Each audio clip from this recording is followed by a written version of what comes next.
And good morning. We've had a few days that have passed in the ever evolving story with my mother, and those days have been good, and some of those days have been bad.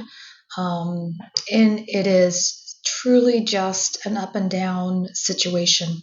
In this, what I have encountered, continued to encounter, are the difficulties of being a caretaker for someone that you love.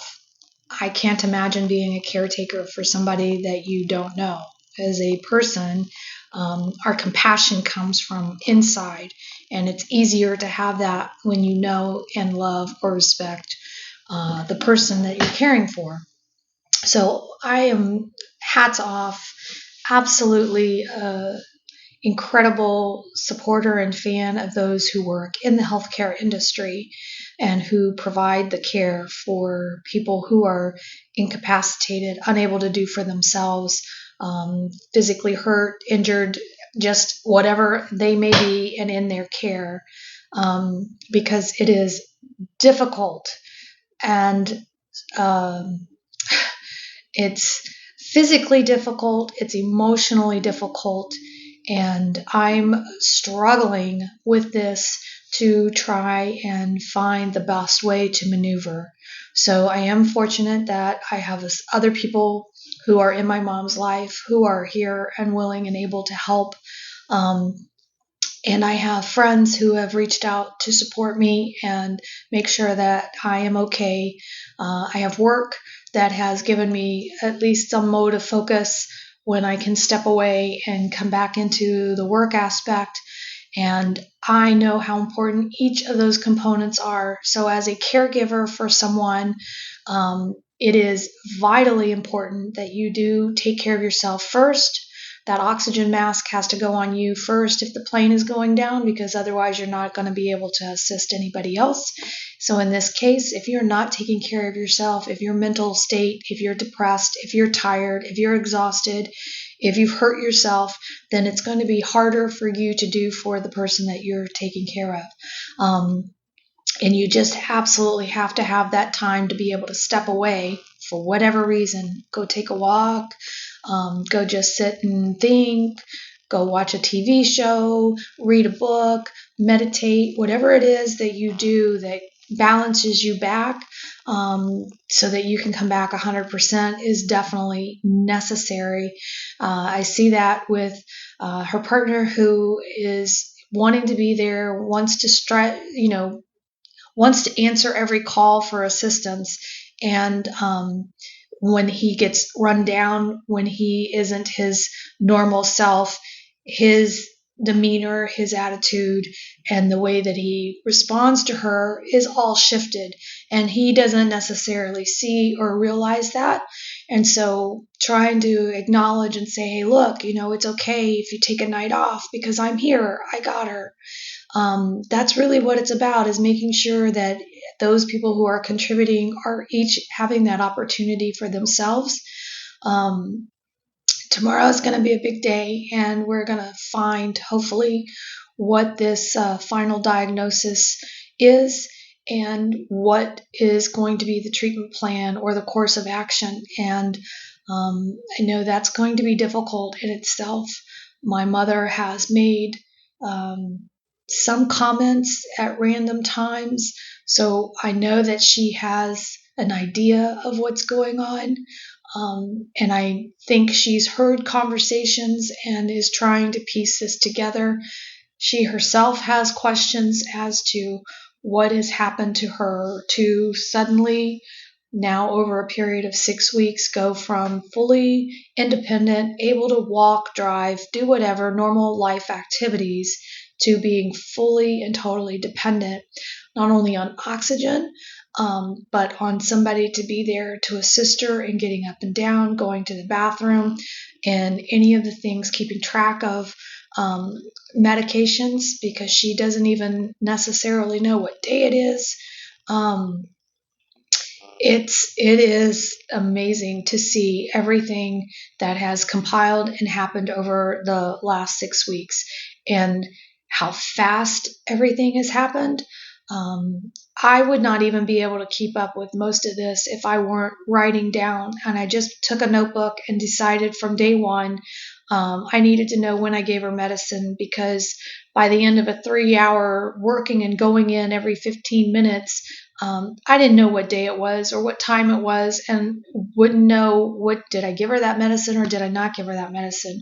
So having a way to actually track and know what has been done has been very helpful, and especially true with the changing of, like, when I leave and somebody else is stepping in. um, she has moments where she's back to her little feisty self and she wants to say, well, I didn't get that, they didn't do that, or she likes to say somebody was being mean to her because she didn't get her way. Well, we can refer back to that notebook and see what was written down, and no, actually you did get a Tylenol at noon, so it's just 1:15, it's a little early, let's see if this really is going to kick in and do what we need it to do.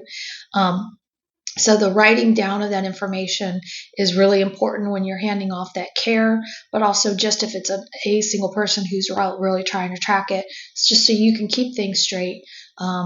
5 different medicines, 3 different times, and just life going on in general would make it easy to forget or lose track of anything. And none of it is intentional, of course, but understand that there's so much that goes into it.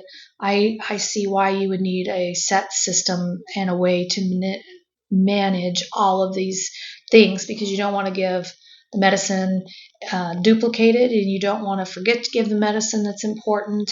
And at this point, I really don't even know that we're in that stage of, the medicines are critical, because nothing has been diagnosed, therefore nothing is actually being done for active treatment. But it's just a matter of also keeping a routine for her body that otherwise is out of routine. Good news is I did get her up yesterday for a quick walk on the new walker, and that was maybe a 5 minute. Took her 5 minutes. It was literally not even 20 feet, but it is progress, and trying to encourage her to know that you have to want to do this for yourself. Every day that you do something more than what you have done before is going to be progress. The physical activity of getting up out of bed and into what is now our wheelchair is an exercise that doesn't work the muscles.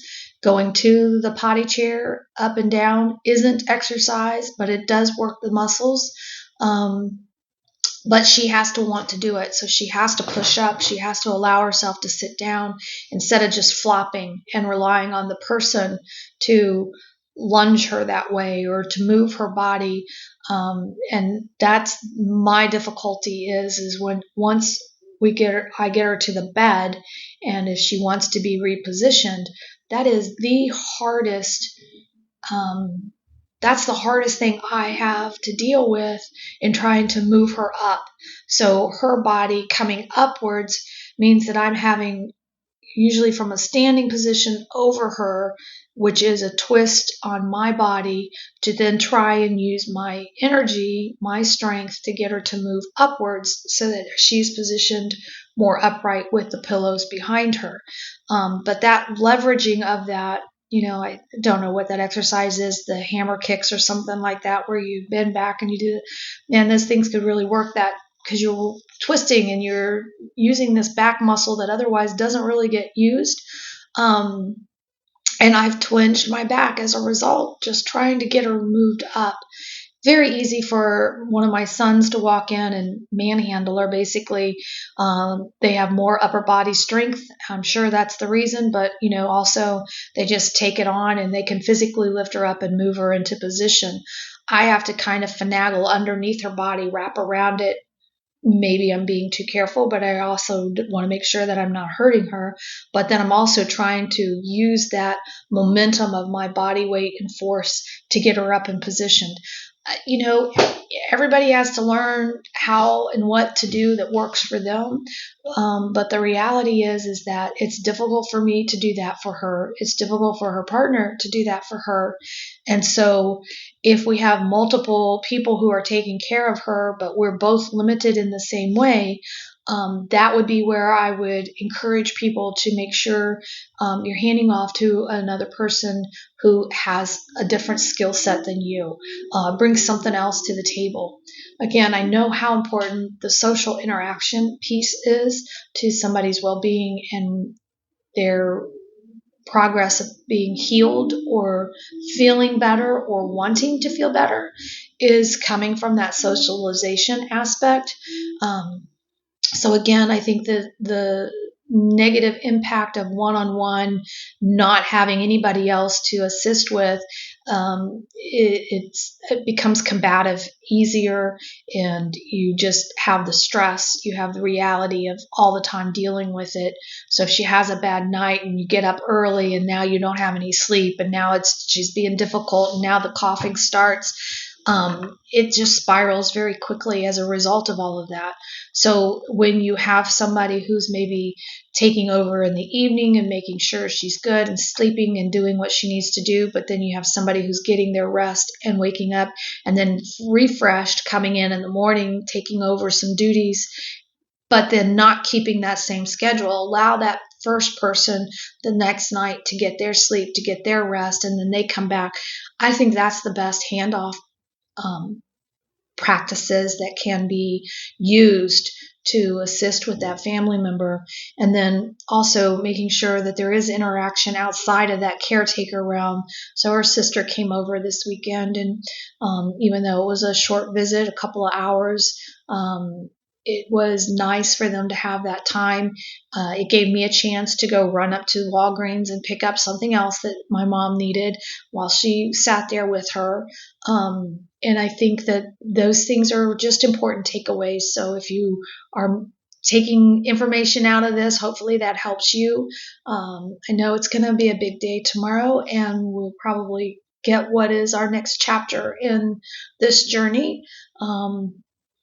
Yesterday was a really great day. I think my mom made some really good progress, and she had really great mental clarity and was on her game. Let me tell you, when she decided that she wanted to eat, it was very specific. She wanted cheesecake, and funny thing is, I didn't have cheesecake in the house. It was already night, and so I was like, well, I could make lemon poppy seed cake or muffins or something like that. Well, okay, that sounds good. That was after we went through like 6 different other options where we could make cookies, we could make brownies, we could do an angel food, we could do all the things that I just happened to have access to at the time. And of course, she thought that she would do lemon poppy seed. Well, okay, well, that sounds good, but I really want cheesecake. Well, okay, where did cheesecake come from? I don't have cheesecake. And so made a call to my son, who was still out actually on his way back home, and said, hey, if it's possible, if you think about it, if you can you pick up a slice of cheesecake or something for her? Sure, I'll see what I can do. I mean, it was 9:30 at night, so you're sort of limited on what you're going to find, right? So I went ahead, I made up the lemon poppy seed, and in the meantime, while that's in the oven, because it's got to bake, I'm like, well, I got some cream cheese in here, and I had some pumpkin seasoning flavoring for like a dip. I thought I could make a quick version of a pumpkin cheesecake. Let's try that. So we get the cookie crisp. I do it in a little pan, and I whip this up, and I'm like, maybe that'll work. Well, she took 2 bites. Wasn't the flavor that she was looking for, but she did take 2 bites. And I go out, and Brian went back in and was talking to her, and she's like, well, he explained to her that the lemon poppy seed was being cooked, and we hadn't seen Kenneth yet, but it obviously was going to be coming in, and maybe he was going to be able to get the cheesecake. And she's like, well, I'll just see which flippin' one comes through first. And it's like, what? I mean, I'm trying here. I'm trying, but, she kind of had this little bit of a sassy attitude at 10 o'clock at night now. And I'm waiting for this cake to come out. And I'm like, well, let's just see. So I made the attempt with a quick version of a cheesecake bite, didn't cut it. So it made Brian take the lemon poppy seed in just in case, because I didn't want to get a second strike against me. Wasn't what she wanted.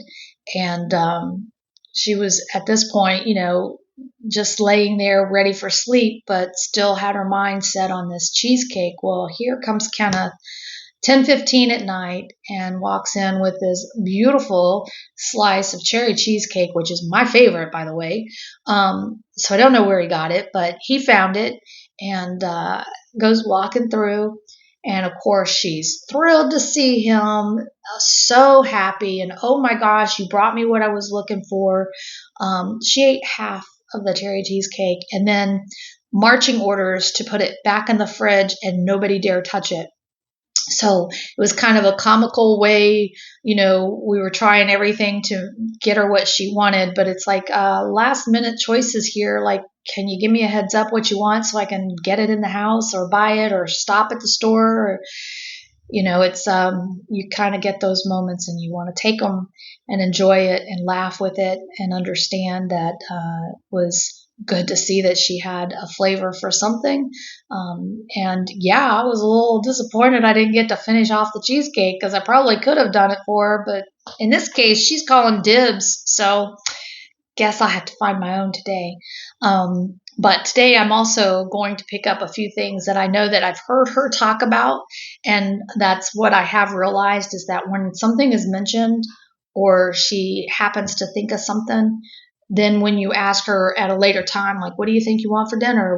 Those conversations are what she's kind of held on or remembered or thought about. And that'll be where she throws it back out. So I'm starting to pick up on her vibe of ideas that she has and what sounds good. And so, that might be a later choice or selection for food. And if I don't have it, then I have the opportunity to be able to grab something. But anyway, I just thought the little late night dessert snacking that she had, that incident was a good, funny, easy, kind of interesting little thing that happened. So we'll just take it and go from there. And sorry for the longer vlog here of what's going on, but it's take the happy moments, this times to smile when you can and enjoy and let the little things go and don't take things personally, and just really absolutely treasure those moments that you get because we just don't know what's going to come next and tomorrow's going to be difficult. So I'm just going to do some work, focus on everything and see what we find out, and then we will make a plan and go from there. In the meantime, do your due diligence, work for that person to the best that you can, give them love, compassion, and lots of hugs. And a smile absolutely goes a long way too. So we'll talk to you later. Thanks.